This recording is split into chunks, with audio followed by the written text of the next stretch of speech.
Welcome to this lesson on boiling point and its connection to intermolecular forces. Boiling point is one of the most important indicators we have for measuring the strength of intermolecular forces in substances. By understanding how temperature relates to these molecular interactions, you'll gain insight into why different substances behave so differently when heated. Throughout this video, we'll explore the relationship between intermolecular force strength and the temperatures at which substances change from liquid to gas. Let's start with the fundamental definition.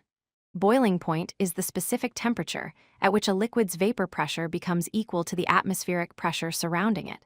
But what does this really mean? At the boiling point, molecules within the liquid have gained enough kinetic energy to completely overcome the intermolecular forces holding them together in the liquid state. Once these forces are overcome, the molecules can escape from the liquid surface and enter the gas phase.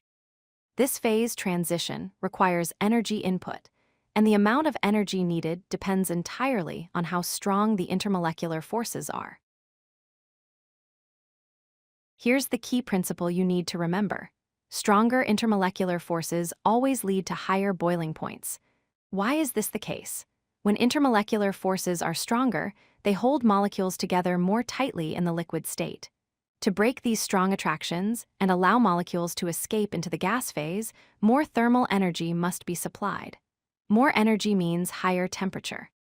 Conversely, weaker intermolecular forces require less energy to overcome, resulting in lower boiling points. This direct relationship makes boiling point an excellent tool for comparing the strength of intermolecular forces between different substances. Intermolecular forces exist in a clear hierarchy of strength. At the top, we have hydrogen bonding, which is the strongest type of intermolecular force. Substances with hydrogen bonding typically have the highest boiling points. In the middle, we find dipole-dipole forces, which are moderately strong attractions between polar molecules. At the bottom of the hierarchy are London dispersion forces, also called van der Waals forces, which are the weakest intermolecular forces. These exist in all molecules, but are the only forces present in nonpolar substances. Understanding this hierarchy helps us predict and explain boiling point trends across different compounds. Let's look at a striking real-world comparison: water and methane. Water, with the chemical formula H2O, experiences strong hydrogen bonding between its molecules. As a result, water boils at 100 degrees Celsius. Now consider methane, with the formula CH4.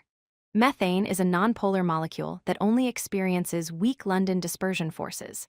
Its boiling point is negative 162 degrees Celsius. That's a difference of 262 degrees. This dramatic difference in boiling points directly reflects the enormous difference in intermolecular force strength between these two substances. Why do water and methane have such vastly different boiling points? In water, the hydrogen bonds create a strong network of intermolecular attractions. Each water molecule can form multiple hydrogen bonds with neighboring molecules, creating a cohesive liquid structure. Breaking all these bonds requires substantial thermal energy, hence the relatively high boiling point. Methane molecules, on the other hand, interact only through weak, temporary London dispersion forces. These forces arise from momentary fluctuations in electron distribution and are easily overcome with minimal energy input. This is why methane exists as a gas at room temperature, while water remains a liquid. Even within the same type of intermolecular force, molecular size plays an important role. Larger molecules generally have higher boiling points than smaller molecules when they experience the same type of intermolecular force. Let's examine the halogens as an example.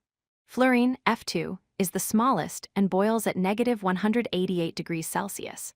Chlorine, Cl2, is medium-sized and boils at negative 34 degrees Celsius. Bromine, Br2, is larger still and boils at 59 degrees Celsius. All three experience only London dispersion forces, but the larger molecules have more electrons and a larger surface area, leading to stronger dispersion forces and higher boiling points. Let's conclude with the essential concept from this lesson. Boiling point serves as a direct and reliable indicator of intermolecular force strength. When you encounter a substance with a high boiling point, you can confidently infer that it has strong intermolecular forces holding its molecules together. Conversely, low boiling points indicate weak intermolecular forces. Remember two key factors. First, stronger intermolecular forces always mean higher boiling points. Second, within the same type of intermolecular force, molecular size matters, with larger molecules generally exhibiting higher boiling points. By understanding these relationships, you can predict and explain the physical properties of countless chemical substances. If you like this video, hit that like button and don't forget to subscribe. Visit codelucky.com for more such useful content.